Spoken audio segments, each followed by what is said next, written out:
என்னது அப்படின்னா எங்க தமிழம்மா தான் வந்து பேச்சு போட்டியிலலாம் கலந்துக்க வச்சாங்க. அதுக்கப்புறமா 11ஆம் வகுப்புல என்னோட தமிழையா வந்து கவிதை எழுதுறதுக்கு ஊக்கப்படுத்தினாங்க. ஒரு கவிதையை எப்படி வாசிக்கணும், கவிதை எப்படி எழுதணும்னு சொல்லி தந்தாங்க. நான் நிறைய கவிதை எழுதினேன். கவிதை எல்லாத்தையும் தொகுத்து ஒரு புத்தகமா வெளியிடுறதுக்கான முயற்சியையும் இப்போ ஈடுபட்டு இருக்கிறேன். அதுக்கப்புறமா முதல் முறையா கதை எழுதுனது இப்போதான். அதுவும் இந்த கதையை வந்து எப்படி எழுதலான்னு எந்த ஒரு எண்ணமும் இல்லை. கதை எழுத போட்டியில சேரலான்னு ஒரு பேர் கொடுத்தாச்சு. தலைப்பு நிறைய இருக்குது, எதை சூஸ் பண்ணன்னு தெரியல.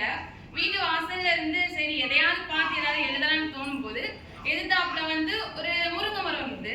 அந்த முருங்கை மரத்துல நிறைய பூக்கள், இலைகளை மிஞ்சிய பூக்கள்.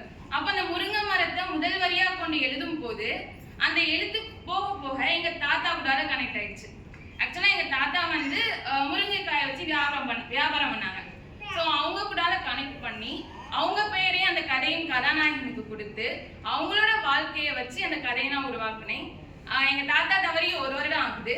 அந்த ஒரு வருடம் கழித்து அவங்களோட வாழ்க்கையை வச்சு ஒரு கதை எழுதி முதல் முறையா எழுதின சிறுகதை ஒரு அங்கீகாரம் பெற்று புத்தகம்